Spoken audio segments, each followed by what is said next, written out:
Good evening, everybody. I am Adrienne Davis. In these painful times, our Jewish values can be both our compass and our anchor. They can help us make sense of what we see around us and to take action in ways that are meaningful to us in our homes and in our communities. The reason that this evening's boost is called hashtag justice is because the hashtag justice for George Floyd has been imprinted upon our hearts. It's on our lips and it's all over social media. Tonight, we're going to explore justice and our responsibility as the Jewish people, as individuals, and as parents. But first, we have to understand justice through the lens of Jewish thought. You see, human beings, they fulfill their true nature by participating in the pursuit of justice and seeing to it that all others are treated equitably, with dignity, and with respect. The Hebrew word for justice is tzedek, and the root of that word is shared with other words like tzaddik, which means a person who acts in a just way so frequently, so often that they themselves become righteous. And then there's the word tzedakah, which is often translated as charity, but it's not charity because the word tzedakah is related to justice because it implies using one's means to correct the imbalances in the world. It's not from the heart, although of course it's best when it is as well, but it's an obligation. In fact, in the Torah, we find that the word justice is so powerful and so prevalent that in the following phrase that you're about to look at, it's actually repeated twice. I'm going to ask Allison to bring up that first slide and let's take a look. Justice, justice, you shall pursue. Tzedek, tzedek, tirdof. So many people wonder, why is the word tzedek, justice, repeated twice? Wouldn't it have just been fine to say justice you shall pursue? Why did it need to be twice? And many different resources and rabbis and commentators weigh in on this. But the one that really speaks to my heart is by the Ramban. And he says that the reason for the doubling of this word is to teach us that not only judges pursue justice for people, but you too, we ourselves must constantly be seeking justice. And on the next quote that Allison will bring up for me, you're going to see even more. This is the words of Isaiah.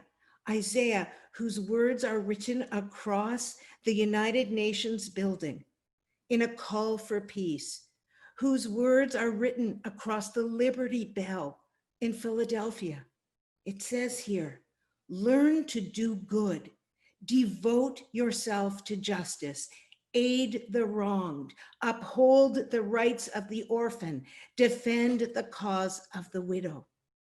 This is an action. It's just not a passive feeling. It's an actionable item. We pursue justice, as Isaiah says here. And in our next slide, you're going to see another quote that really, really speaks to me. From Pirkei Avot, where it says, Ethics of Our Fathers, where it says, in a place where there is no mensch, strive to be a mensch. That's interesting because I put out a podcast this week about what does it mean to be a mensch. A mensch means to be a human being who has the ability, the capacity, the potential to rise above its baser urges, its fears, its biases, its prejudices, its errors, to do what is right, to be righteous, to pursue justice.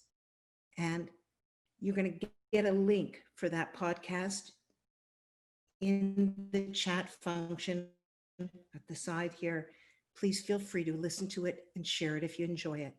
But now, from Rabbi Abraham Joshua Heschel, a quote that speaks to me, this man who marched with Martin Luther King, who understood the Jewish obligation to pursue justice. And he says the following, equality as a religious commandment goes beyond the principle of equality before the law. Equality as a religious commandment means personal involvement, fellowship, mutual reverence, and concern. Wow. And yet, you know, we talk a lot about tikkun olam, the repair of the world. But what we need to be doing right now is tikkun atzmi, internal work, the repair of ourself. There's a brilliant quote by Voltaire who says, "No snowflake in an avalanche ever thinks it's at fault." And we are in an avalanche. And each and every one of us are unique and snowflakes and part of it. And we must look inward, the first thing a Jew is meant to do upon seeing or hearing about tragedy, loss, pain, suffering, injustice, is to seek within, to look in the deepest recesses of one's own personal biases, of one's own bigotry and racism and prejudices and fears. You know, Rabbi Salanter, who was a giant of the Mussar movement, the movement that tried to help the Jewish people dig deep into working on their character traits, had a famous quote. He used to say, "I tried to change the entire world, but I found it was too difficult. And then I moved on to try and change my community. But that also was not possible. And then to change my family. But that had even no less success. And then I understood that I needed to try and change myself." And this is powerful because you know what momentum stands for. We believe that you begin by influencing yourself, doing your inner work, and only then can you influence your family. Only then can you do what this beautiful slide points out. You fix it here in your heart. You address it here in your home. For if you don't, nothing changes in the world. And we even have a worksheet that you can print up that will go in the chat right now, that you can print up of that graphic, hang it on your refrigerator, take a look at it. Imagine how you can change your heart, your home, and the world. Do you stay silent in the face of racism? Since Saturday night, I have worked inward and I've been heartbroken at things that I see in myself. Me, who thinks of herself as so open and loving. You know, the Torah teaches us right from the very onset, we were created B'Salem Elohim, in the image of God, and that we all come from the same parents, from Adam and Chava, Adam and Eve, so that no human being can think that their background, that their heritage is better than anyone else's. We are all from the same person. So you got to check your inner attitudes about the way you employ people, about your own employment, about your personal feelings, about your fear and reticence to speak up when you hear something you know it's wrong because you don't want to rock the boat. Because only then can you impact your family and your community. Many of you know that the pig is almost a universal symbol of something that is unkosher. And the reason for that is because for an animal to be kosher, it needs two signs: the outer sign, which is the cloven hooves, and the inner side, which is the chewing of the cud. Now you see, the pig, and zoologists concur, is an animal that presents itself as though it's kosher. On the outside, it says and does and looks like all the right things, but inside, it doesn't chew its cud. Its inside and its outside are not an accurate depiction one of the other. And that's why it's thought of as so unkosher. And it's another thing too, when you look at the word in Hebrew for face, panim, that word shares a similarity with the word panim, which means inside. In other words, the face needs to be an accurate reflection about what's going on inside of you. And you compare and contrast that with the word face in English, which comes from the French facade or false front. You can see where I'm going with this. But the real question here is, if we do the work on ourselves, we still, you know, by example, of course, is the most powerful way, but we still have to answer our children's questions. But I need to know how. And that's why I would like to introduce tonight's parenting expert, our own Dr. Deborah Gilboa, who we know as Dr. G. So Dr. G is a board certified attending family physician at Pittsburgh Squirrel Hill Health Center. She is also clinical associate professor at the University of Pittsburgh School of Medicine. She's a leading media personality seen regularly on Today and on Good Morning America, and she's a resilience expert for the doctors. Dr. G lives in Pittsburgh with her 4 sons, and I'm seriously sure that she's going to help us figure out how to talk to our children about what's going on now. Join me in welcoming Dr. G. Hi, Adrienne. Hi, sweetheart.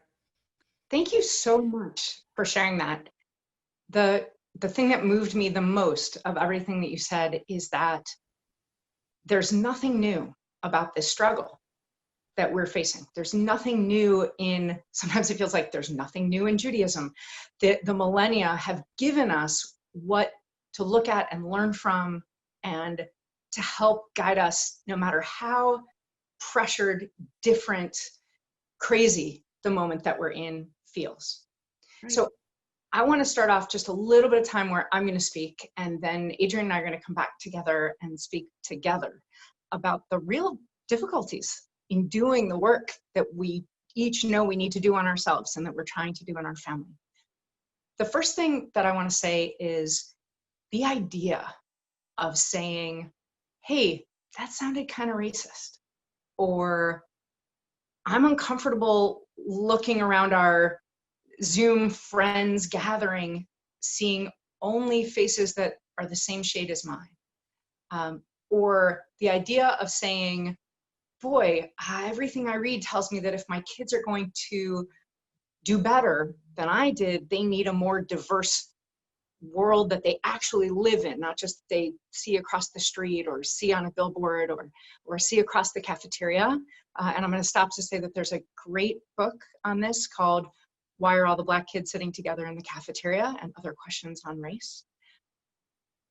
When we think about asking those questions of ourselves or speaking them out loud, it can feel overwhelming. We can feel real fear, shame, and also this incredible urge, because we've been taught, to be nice, not to make people uncomfortable. If you've ever heard me speak from the stage about resilience, you know that I call us out as a society on a much more broad topic, which is we've come up with this idea somehow that making someone uncomfortable is making them unsafe. That's not true. And there's no better example than right now, seeing how incredibly unsafe it is for young people, Black and brown people and people of color, to walk out into the world. That's all. To leave their homes. In some cases, to be in their homes. When I think to myself, how can I do it? How can I say to my father, my own father, respectfully, hey, it makes me uncomfortable when you say that. I think it's got bias at the heart of it, or bias plays a role in what you're saying. If I'm going to say to my work team, hey, so somebody brought to my attention that a lot of the images on my website, they're all of people that look exactly like me and my kids, and I didn't even notice. If I'm going to call myself or anybody else out, and that feels awful, well, for myself, here's what I think about. Here's where I find the strength to try and do it anyway. When you were a kid and you were learning about the Holocaust, when you were in high school or a young adult and you were learning about the Holocaust, did you ever get fed up with our neighbors and friends in those communities? With the people who knew and bartered with and said hello to and maybe even celebrated a birthday or sent good wishes, but never stood up or spoke up because it wasn't them. Well, we have been, and I was raised in the 1970s and 80s with every month in Sunday school, we watched a video about the Holocaust, some movie or another, some documentary, and they always said, never again. Did we mean never again will we be victimized like that? I hope not. I hope we mean never again will we stand for such evil in the world. Never again will we allow people to be murdered.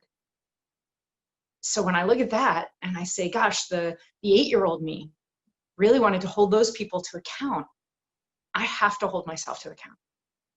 But I understand that it is still incredibly difficult, that those high-minded ideals don't help when you're trying to figure out how to tell someone you love something really uncomfortable.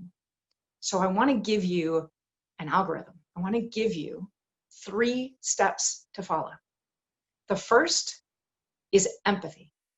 Not empathy for hate, not empathy for bias, but empathy for the person that you're speaking to. Hey, I hear that you're frustrated. I totally understand why you're afraid. I get that you feel angry. Then gratitude. And I appreciate that you are in a relationship with me where you can express that. I appreciate that you feel like you can be transparent with me. I appreciate that you can be your true self and express your true feelings. But the third step after empathy and gratitude is boundaries. And that boundary can be, but I know we can be better than this. Or I know that we can each do the work to recognize what's behind that, or understand where that fear comes from. Let's talk about it, but not let it stand. Use I statements. You may not, none of this may be successful. You can absolutely approach someone that you care about or that you know well and say, hey, this can't stand. We've got to try and be better than this. But when you do that, it may go badly. There's no question. One of the tricks, though, to it having a chance at going better is to talk about you, not the person you're talking about. Don't say, you say that because you're afraid. Don't say, well, you sound angry or you sound prejudiced. Talk about yourself. I feel afraid, and sometimes that makes me think these things, or it makes me feel these things. Feelings aren't facts. I had the opportunity to speak to the CEO of an organization of business that I've worked with a lot this week, who actually wanted me to get onto their company's internal social media and talk a little bit about this. And I said, am I talking to the majority of people? Am I talking to, do they look like me? Do they also pass as or identify as white? And he said, oh no, our company's very diverse. And I said, then your speaker can't look like me. And really, when we got down to it, and he was saying some things that made me really uncomfortable, I said, I hear bias in what you're saying. And I really appreciate that you're afraid of sending a message that you can't clearly vet because this is live, and I understand that you're afraid. It sounds to me like you're feeling very angry that this is taking the air out of the room and the work that your business is trying to do. But I have to have boundaries to understand that I could really make the problem worse if I'm the person you put in front of your diverse company to talk about oppression. And he ended this conversation with me by saying, what am I supposed to do? And I said, I've read the mission of your company. Go be better. And he didn't quite hang up on me. He did reach out, actually, just this morning to say that he's trying it. And he said in his email, I'm trying to be better. I don't know if I will ever get to work with that company again. I definitely said something he did not want to hear. But and that relationship has lower stakes because it's only a business relationship than with my family, with my children, with my neighbors and my friends. But we can do it. We can be better. Easier said than done. Adrienne, I'm hoping that you'll come back now so we can talk about the practical problems with being better and how we can address them and overcome them. I would love that. Deb, first of all, thank you for your transparency. Thank you. This is emotional. Here's the thing. Because it's easy to be transparent about the times where I did the right thing. Right. It's much harder to be transparent, even with myself, about the times where I did the wrong thing. And there have been plenty. And many of them that only in hindsight do we see. And as somebody who was raised with that never again language, I feel so ashamed. And I feel I want to reject that I ever did that, or, oh, but that's not what I meant, but I'm a good person, but. And I would imagine that my grandparents' neighbors in Poland, in Latvia, in Germany, they would have said the same and meant it. Oh, yeah. Oh, yeah. All right. So let's get down to the place where I think you can help guide us. One of the things I've noticed with my adult children who don't even live at home is these conversations have been testy as we talk about what's happening in the world. But given it that it is a Jewish obligation to instill the principle of justice in our families, and since we must teach our children, there has to be a way to speak to them at different phases and ages, obviously, in a way that is partial modeling, but also like is information giving over. We're terrified. We don't even have clarity. Just start me off. Okay, so the two reasons that adults give for not talking to their kids about subjects that in research, the parent says, yes, I consider it important. Yes, I think it's my job to talk to my child about this. And this could be any topic, right? You yourself could, in a second, think of 12 topics that could fall under that category. Mm-hmm. And then they say, okay, but if you haven't, why? Parents say two things. They say, one, it makes me terribly uncomfortable. I'm afraid how the conversation will go. They'll be angry with me or hurt or uncomfortable, whatever. And two, they're going to ask me questions I don't know the answers to. Huh. And one of the things that I've been asked to do a great deal since October 27th here in Pittsburgh a year and a half ago is go out into communities and talk about how we talk about anti-Semitism and how we talk about what we went through. And that's a great example for me to use because no one in Pittsburgh had the opportunity to not talk to their kids about it because they knew they would hear about it. So that one was taken off the table. And also, by the way, we knew we didn't have answers. We knew that they would ask, but why would somebody do that? And you can't see into somebody else's thought process. So what do you say? What do you say? So first I say to adults, get yourself off the hook. You don't need to have all the answers. Nothing in our tradition says you can only speak if you know everything. As a matter of fact, you're supposed to speak and ask. No one teaches in Hebrew, they learn with. Lilmod is to learn, lilamed is to teach. They come from the same root. It's all about learning together. And I will say to most people who are listening, if the first thing you do is ask your elementary, middle, or high school child their thoughts, you will learn with them. So the first thing that I recommend whenever you have to approach any topic that makes you nervous is to, in as non-judgmental a voice as you can, say, hey, have you heard anything about what's going on right now with, and use whatever words make sense to you based on where you live, protest, racial justice, interactions between the police and people of color, however you want to put it, just really broad. Have you heard anything about that recently? At my kids' Jewish day school, they spoke about it in social studies. So they may not only be hearing about it if they're on social media or if they caught you listening to the news, and I caught, right, but happened to hear you listening to the news when you thought they weren't paying attention. But ask, what have you heard? And what are your thoughts? Because you may find that they are more evolved in this thought process or deeper into this thought process than you realized that they were.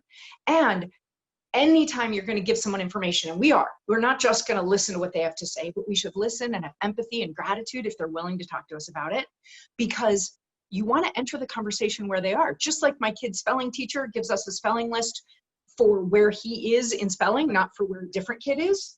Right. Same thing. Ask and listen.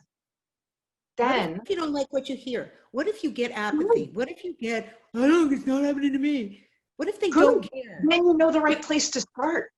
Because if, like one of my kids, they say, oh yeah, that's, I told you I was going on a walk with my good friend tomorrow. We're walking to the protest downtown. You're like, oh, okay, well, that's one conversation, right? And if they say, doesn't have anything to do with me, that's a different conversation. And if they say, so let's break down both of them. Okay. So, but I also want to say that you are absolutely right. You can give information, but you can't be like that teacher in Snoopy where you lecture, and it turns into wah, wah, wah, wah, wah, wah, wah. So you get to pick one piece of information and the blessing of being the parent of value to tie to the information. You're an expert in your kids, no matter how old they are. You're an expert in your kids and where they're at. So if you're having a conversation with one of your children, the value you may want them to have is about engagement in the world.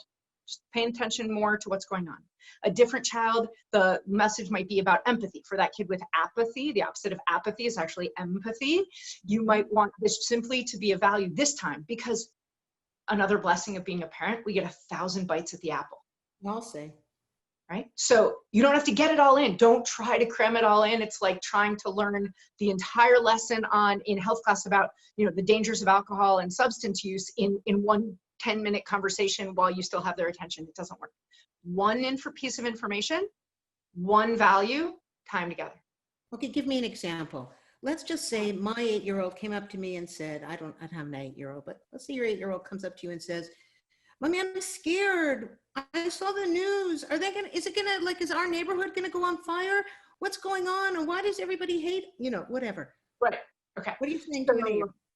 So let's say that your 8-year-old comes to you and they came to you this time. So you listen and you really look at their facial expressions and you figure out this is genuine fear. This isn't like pay attention to me and stop being on your work call. I'm going to say something provocative. This is actual fear. And so the first thing that you do is what you do anytime your child is genuinely afraid, I hope, and that's give empathy. Don't tell them how to feel or how not to feel. We've talked about that before. It doesn't work and it's disrespectful. So instead of saying, don't be afraid or there's nothing to be afraid of, say, oh, I see that you're afraid. And it's no fun to be afraid. And I'm so glad you told me. So that's the empathy and the gratitude. And now the message that you may want to teach to this 8-year-old might be about reminding them that your home is a safe place and what goes on inside it, in this case, you have some control over. For a different child, it might be about resilience. Maybe this is a child who's afraid of lots and lots of things, and you've been working on the idea of figuring out which fears are factual and which fears are only feelings. And so the message that I might want you to teach that 8-year-old in that moment, if there's somebody who's afraid of a lot of things, is to say, okay, I hear your feeling and I understand that your feeling's really icky and I'm really glad you told me. Now, is there anything about it that's fact? Have you seen anything in our neighborhood that makes you feel? And I'll tell you afterwards what I think about whether it's factual, but first you tell me what you've noticed. Well, I saw it on the news and I thought I saw a building I recognized. Okay, good, great. Now we're in facts. So you did recognize that building and we have been there, but it's, it would take you 65 minutes, according to Google Maps, to walk from here to that building. So that's one of the reasons that I'm not afraid that this is going to come to our doorstep.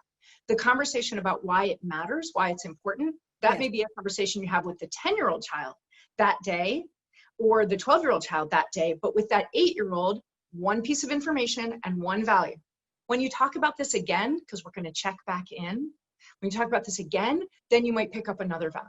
But if you really want to get your point across, one piece of information, yes, that's happening. It's important and I care about it. Yes, we are actually safe in our home from that particular thing. If you are, don't lie to your kids. Don't lie. That's completely fair. Now, what about to a teenager who is becoming politicized, and wants to... Hey, you say that like it's a bad thing. Who's becoming politically more aware and wants to be more active. Okay, whatever. Yes, exactly. Same thing. I'm saying, and that's fine. I would encourage it. In fact, Jewishly, that's what we do. But that's what we're talking about tonight is justice and how we engage. Right. Okay. So what about boundaries around a teenager's perhaps recklessness around expressing their desire for justice? For anybody who got to hear us speak last week, mom actually wrote in with that question. And so my teenager wants to go to the rally. And my suggestion at that time was to actually, again, ask, why do you want to go? And if they say, well, I need it for my, I got social media dared to go, that's not the value, right? But if they say, this is wrong and I can't sit here and be safe with and I'm going to make a racial judgment, with my white body and leave people that I go to school with, that I care about or that I know, or just I see that it's wrong and we've got to step up, like our neighbors should have stepped up for us during the Holocaust. You say, okay, so it's still my obligation to keep that body of yours safe. So, and then you as a parent, empathy, so I so appreciate your frustration, your anger, your fear, your engagement, gratitude. I appreciate that you're talking to me about this, and I appreciate that you are wanting to engage. And then boundaries. There are things, and this depends on the age of your child and the neurotypicalness of your child and the of maturity of your child. But if this is somebody that you feel cannot safely engage in that activity, even if you were to go along with them, which might be a boundary you could put up, but if that isn't reasonable in your situation, there are a million resources online about how you can get involved and support these cases without bringing your body to that physical danger. But then I think you also have to say a prayer or have a conversation about how lucky you are that it's a choice. Yeah, it's interesting because in the next couple of weeks, we're doing a series on this, and we're going to get more into the weeds about what you can actually do. But let me just ensure that I understand. In this particular case, and especially around injustice, especially around, the deep wounds in society that are coming to a head. From a Jewish perspective, Deb, I want to start telling my children about justice from the time they're old enough to understand the word at 3 and, find ways to express it. But for those among us who have not used Jewish values as a way to frame conversations with our children, and we're facing for the first time from children who may not even have Holocaust literacy. Okay, so I'm going to answer that question, and then I have a question. I have a question back to you, which is, what about for the people among us who have used Jewish values our children's whole lives and have never addressed this problem? How do they start talking about this from a Jewish standpoint, right? It's and say exactly the same thing. That's what I'm saying. This is the whole. So what I would say is that doing that work inside yourself, if it would be really jarring for your family at dinner, at Shabbat dinner tomorrow night, for you to say, whether it's Shabbat dinner or just dinner, for you to say tomorrow night, hey, we've got to, because we're Jews, do this, then this part of that conversation might have urged you, but you don't have to put it that way. That might not be the time to share that value. If you feel like, if you layer on adding in the Jewish reason and the action is going to get you eye rolls and people shutting down, then just like momentum helps us learn to do when we're in Israel, use the food or use the cool sunset or the camel to draw kids and draw your partner to the idea. It does not have to be the same reason for each person. I don't think anybody's getting vetted on justice work with, well, which thing did you, convinced you? And if the wrong thing convinced you to show up and help in whatever way you show up and help, then we don't want your help. I think that's not how this works. In Judaism, we are taught to focus on what we do, with the understanding that we're still wrestling with belief and we're still wrestling with faith. And mitzvot are about doing it. And you can work on and wrestle with and come to why you do it, but do it in the meantime. What do you think about the idea of having a family meeting and asking everyone within the family? This is just a thought, just popped into my head right now. Asking everybody to do the inner work, to ask themselves, in what way are they part of the avalanche? And then make a decision as a family about the proactive things we're going to do to offset. A friend of mine said to me today, it's very nice. Everybody talks about racism. It's the big stuff. But she said, this is not about the police, and it's not about huge acts of racism. It's about systemic racism. It's about societal racism. It's about the small things and the small attitudes. And I feel like it's never too soon to start addressing attitudes. And so I guess I want to ask you, is there an age range where you think that a child is able to cognitively understand that? Does that start around 4? Well, so first of all, the idea of justice comes up just as soon as kids are old enough to be told to share. So the idea of justice of but I got that for my birthday, so it's mine, or you had it for 5 minutes because even though mom said she was going to tell us after 2 minutes, the phone rang and she got distracted. So now my 2-minute term better be 5 minutes too, or I should have 7 minutes because I want interest. One of my kids said that. So the idea of justice, kids start to understand as soon as they see that one cookie is bigger than another cookie. There is a wonderful image of an apple tree right now where the apple tree just happens to have a little bit of a lean, and there's 2 kids on step ladders, and one of them's picking apples and one of them can't reach because they're on the same step ladder, same size. But the tree leans a little bit, so some are out of reach on his side, and it says that's equality. And then they give this kid a higher stepladder and he can reach like this kid reach. And they say that's equity. Whoa. And then, right? And then they actually pick up the tree with like wooden stakes on this side and a rope to pull it over and make the tree the same and say, now that's what we're aiming for. So Wow. it's an image very similar to Shel Silverstein's The Giving Tree I was just about picture, to say. right? So a 5 or a 6-year-old can totally understand and discuss that image and say, and then as a parent, what we get to do is say, okay, so now let's imagine that instead of a tree with apples, it's a school with computers. Whoa. And the kiddo on this ladder, that's a kiddo who looks white to us. And the kiddo on this ladder is a kiddo who doesn't. Oh, Deborah, you know, Hey, before we're done, can I ask you a question that I've really wondered about? The difference, so in Judaism, another ethic that we're taught, that's a very high ethic, is shalom bayit, that idea that we're supposed to keep a peaceful home, which thank goodness doesn't necessarily mean keeping a neat home, thank goodness for my sake, but it Right. does mean a place that when you walk in the door, most of the time you go, whew, okay, I'm in a place of sanctuary, a place where people will treat me respectfully, understand that I really don't like when they leave coffee mugs on the table without a coaster, and also, you know, do something with me because I feel like doing it even if they don't, whatever, we help each other if their hands are full. Where does the concept of shalom bayit, if this really frustrates someone in my family to have these conversations or to be called out about bias or even discuss it, hear me discuss my own bias, and the concept of justice and what we're supposed to do, how do we navigate when those two things are in conflict? I think it depends upon the relationship. It's a very good question, Deb. I think it depends whether it's a parent-child or it's a husband and wife. Why? In a parent-child situation, I believe that, and Judaism's pretty clear about this, is that we have an obligation. It's part of the Shema, right? And you shall teach your children when you walk on the way, you know, when you're in your house, when you're outside of your house. That's what we're meant to do. And it's not really contingent on their level of comfort or discomfort, that there is a higher level, a higher standard. It's like that old, remember those Hebrew National hot dogs? We answer to a higher authority. There is a higher standard than just being comfortable, and that's being holy. There is a higher standard in the world between your personality quirks and what makes you feel comfortable and what justice means. And the parent's job is to ensure that that is instilled into the child.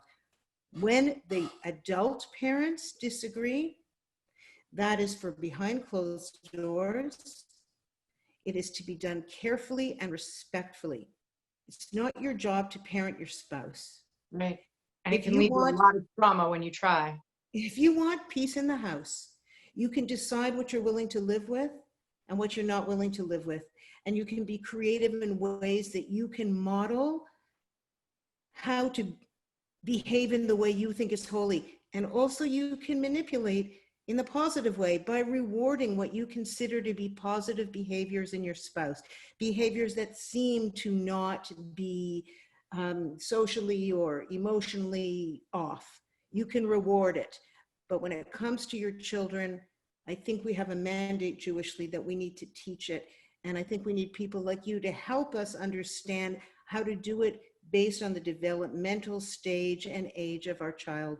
But when it comes to shalom bayit in the house, That's really about the adult relationships, because you're absolutely right. We do have a mandate with our kids, and that doesn't bother me at all. Making my kids uncomfortable, I do that on a regular basis. Otherwise, they would never grow, right? They would never change. They would never learn. We don't learn when we're comfortable. It's great to be comfortable, but we don't learn there.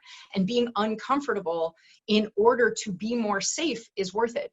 No Jew can deny that when society turns on its most vulnerable members, if they haven't turned on us yet, we're next. So in order to assure my Jewish son's safety, I have to be willing to step up and say something about the danger that other people's sons and daughters are in. And so that's the idea, I think, for me, is that with my kids, it's easy because I worry about their safety. And this is fundamental to our safety as Jews in any society.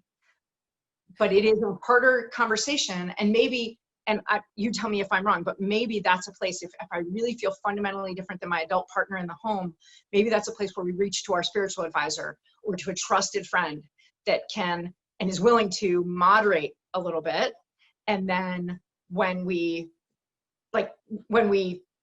dive into it, maybe that person can feel safer in the conversation and more respected if there's somebody else listening to call us out if we get ugly.